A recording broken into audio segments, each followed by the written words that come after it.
The biting wind tore at her thin shawl, whipping strands of matted hair across eyes raw from weeping and dust. Alara huddled deeper into the meager shelter of the rock overhang, the cold seeping into her bones like a creeping death. 2 days. It had been 2 days since the wagon had splintered, since father had tried to go for help, since mother's breath had turned shallow and stopped altogether beneath a sky as indifferent as stone. Now silence. Only the wind and the distant, mournful howl of something wild. Hunger gnawed, a dull, constant ache in her belly. Fear was a live thing, coiled in her gut, whispering impossibilities. She was 16, orphaned, stranded in a vast, empty land that seemed to hold its breath, waiting for her to fail. Every shadow was a threat, every unfamiliar sound a prelude to violence. She closed her eyes, picturing mother's face, trying to recall the warmth of her hand. But the images were fading, replaced by the stark, terrifying reality of her aloneness.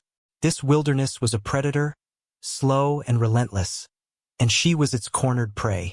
She spent another night shivering, wrapped in the shawl, the cold so intense it was a physical pain. At dawn, driven by thirst and a desperate, fragile hope, she stumbled out from the rocks. The sun, a pale disk in the eastern sky, offered no warmth. Her legs trembled with exhaustion. Her throat was parched. She walked, directionless, drawn by the faint possibility of water, of anything other than this crushing desolation. It was late afternoon when she saw the smoke, a thin ribbon against the horizon. Her heart leaped, then plunged. People? Were they rescuers or something worse? Every tale she'd ever heard of the frontier filled her mind. Dangers both seen and unseen. Yet the alternative was certain death. With a resolve born of desperation, she altered her course, fixing her weary gaze on the distant plume. The smoke led her to a small, hidden hollow, screened by tangled scrub and rock. A crude shelter was built against the cliff face, just large enough for one. Beside it, a small, smokeless fire burned, a stew pot hanging over it, and a man. He sat cross-legged by the fire, still as the stones around him. His face was weathered, lined like old wood, his eyes dark and deep, watching her approach with an unnerving stillness. He wore worn buckskins, blended into the landscape. He didn't speak, didn't move, simply observed. Alara stopped a dozen yards away, her breath ragged. She couldn't read his expression, couldn't guess his intent. He wasn't like the men she'd known. There was a quiet competence about him, a self-possession that felt both intimidating and, paradoxically, safer than the chaotic fear that had been her only companion. She waited, hesitant, her gaze fixed on the pot, the steam rising, a promise of warmth and sustenance that felt impossibly distant. The silence stretched, taut and heavy, broken only by the crackle of the small fire and the relentless wind. She felt utterly exposed, vulnerable under his steady, assessing gaze. Finally, after what felt like an eternity, he shifted. He didn't offer food, didn't speak a word of welcome or warning. He simply reached a long stick towards the pot and stirred the contents. The gesture was minimal, purely functional. It offered nothing, demanded nothing. But it was a break in the terrifying stillness, a flicker of life in the desolate scene. Alara's knees felt weak. She swallowed hard, her throat dry. "Water!" she croaked, the sound thin and reedy. He looked at her then, his dark eyes inscrutable. For a moment, she thought he would ignore her. Then, slowly, deliberately, he reached for a dented metal cup beside him. He dipped it into the pot. It was stew, not just water, and held it out, not towards her, but placed it on the ground between them. The message was clear: take it or leave it. There was no invitation, only a stark presentation of necessity. She stumbled forward, her legs barely holding her, and reached for the cup. Her hand trembled as she lifted it, the warmth searing her cold fingers. She didn't care what was in it. It was liquid, it was food. She drank, the savory broth a shock to her empty stomach, tears welling in her eyes, not from sorrow this time, but from sheer, overwhelming relief.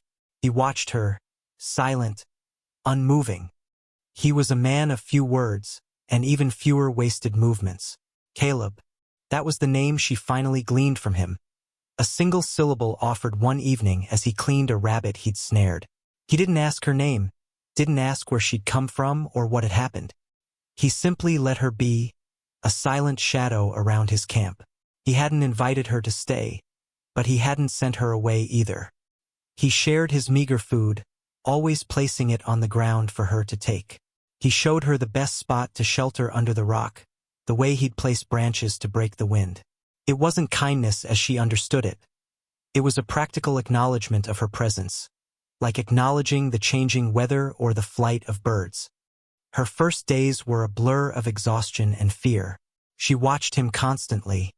He moved with a quiet grace, disappearing into the landscape and reappearing unexpectedly, always with food: a rabbit, a handful of berries, roots she wouldn't have known were edible. He taught her without teaching, demonstrating skills through action. He built a fire using only flint and steel, a spark coaxed into flame in the biting wind. The next day he left the flint and steel nearby. Alara watched, then tried, failing repeatedly, her fingers clumsy and numb with cold. He ignored her struggles, sharpening a knife with slow, deliberate strokes. But he didn't stop her, didn't tell her she was doing it wrong. She kept trying, teeth gritted, the frustration a hot coal in her chest.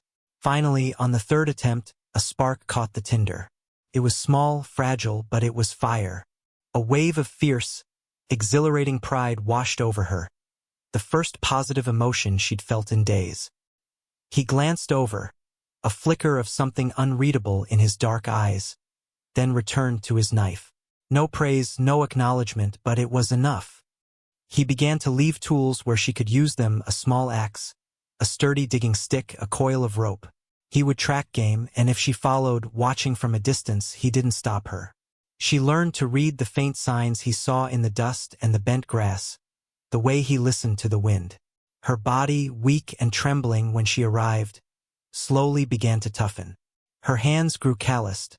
Her muscles ached with satisfying fatigue at the end of each day. The gnawing fear didn't vanish, but it no longer paralyzed her. It became a constant companion, sharpening her senses, pushing her to learn, to survive. One afternoon, as she was awkwardly trying to skin a rabbit he'd caught, tearing the hide instead of peeling it cleanly, he stopped. He knelt beside her, his silence amplifying her fumbling inadequacy.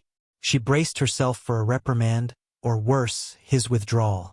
Instead, his large, scarred hand reached out, not to take the knife, but to gently adjust her grip, guiding her fingers to hold it just so, demonstrating the angle, the pressure.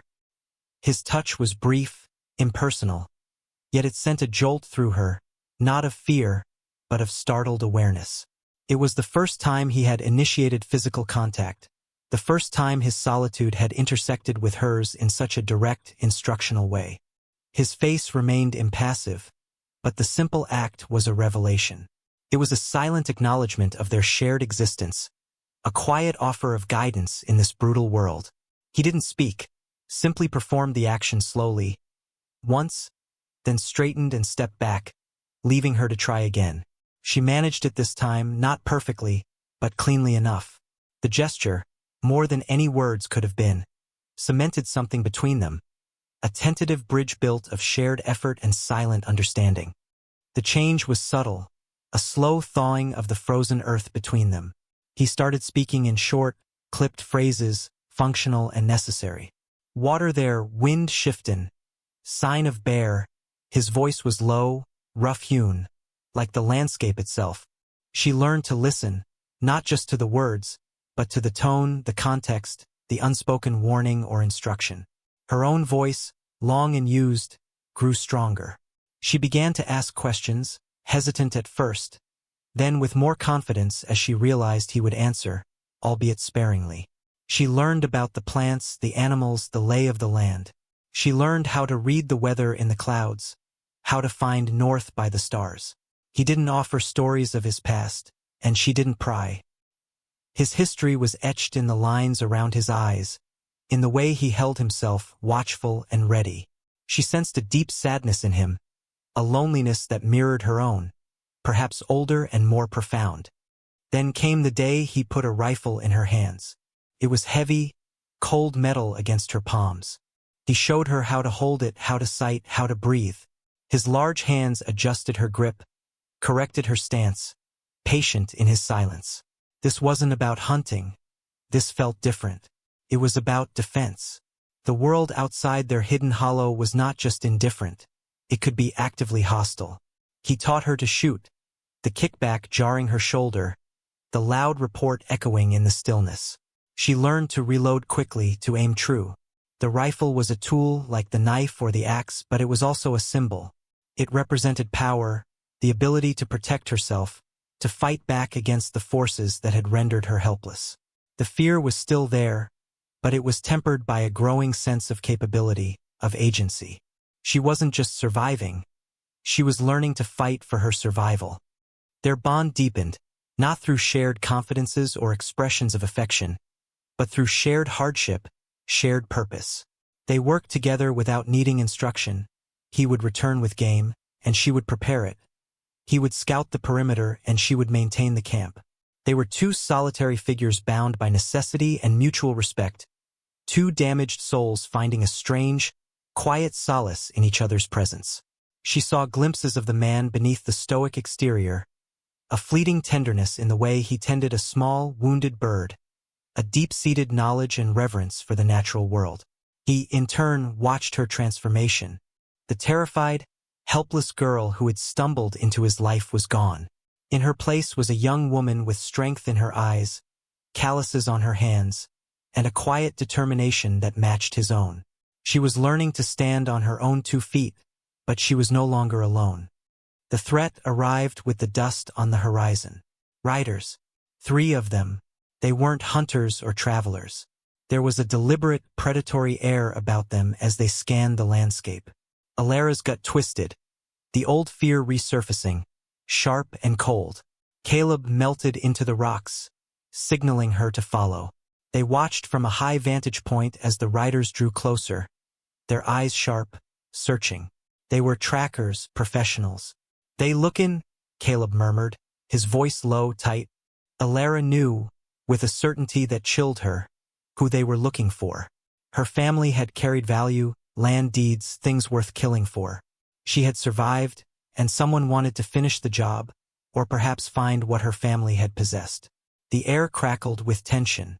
This was the test.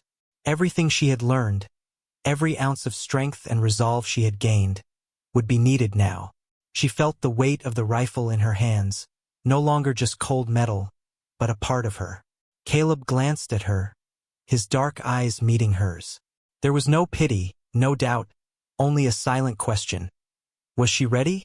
She met his gaze, her heart hammering against her ribs, and nodded, a fierce, quiet resolve hardening her features. She would not be helpless prey again. Not ever. The confrontation was swift and brutal. The trackers were skilled, but they didn't anticipate the 2 figures waiting for them, hidden in the rocks. Caleb took the lead, his movements fluid and deadly, a force of nature. Alara, positioned as he had taught her, provided cover, her shots deliberate, aimed to incapacitate. The fear was a tremor in her hands, but her focus was absolute. She remembered every lesson, every correction of her stance, every whispered instruction on breathing. One rider went down, then another, their surprise turning to desperation. The third, seeing his companions fall, made a run for it. Caleb pursued, disappearing into the terrain. Alara stayed put, rifle ready, heart pounding, listening to the sounds of the struggle fade into the distance. When Caleb returned, he was marked, a cut on his arm, but his eyes held a grim satisfaction. He didn't speak of what had happened. He simply nodded at Alara, a gesture that spoke volumes. They worked quickly, efficiently, covering their tracks, moving their small camp deeper into the wilderness. The immediate threat was gone, but the encounter had changed something profound between them. They had faced death together, side by side, a unit forged in the crucible of danger. Alara looked at Caleb, the silent protector who had taught her not just to survive, but to fight. She saw not just the reclusive warrior, but the man who had, without fanfare or expectation of gratitude, offered her a lifeline in her darkest hour. And he, she sensed, looked at her and saw not the abandoned girl, but a partner, a fellow survivor who had proven her strength and resilience when tested. In the quiet days that followed, the landscape seemed less hostile, the silence less empty. Alara practiced her skills, her movements more confident, her aim truer. She was no longer defined by her loss or her vulnerability. She was defined by her strength, her capability, the quiet power she had discovered within herself. Caleb remained a man of few words, but the understanding between them was a language all its own. They were no longer alone in the world. They had found a connection, a bond forged in shared hardship and mutual respect, stronger than blood. The wilderness was still vast and unforgiving, but they faced it together, two figures against the horizon, resilient and ready.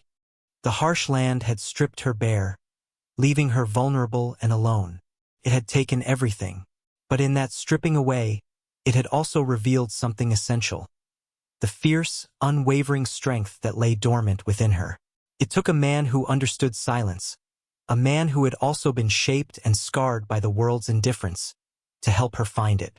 He didn't offer comfort, he offered tools. He didn't offer pity, he offered knowledge. And in the quiet, arduous process of learning to survive, she had not only rebuilt herself, piece by painful piece, but had also built an unbreakable connection with the unlikely soul who had shown her the way. The girl who arrived shivering and afraid was gone. In her place stood a woman, capable and strong, her spirit as resilient as the ancient rocks around their hidden home. She had been abandoned, yes, but she had not been broken.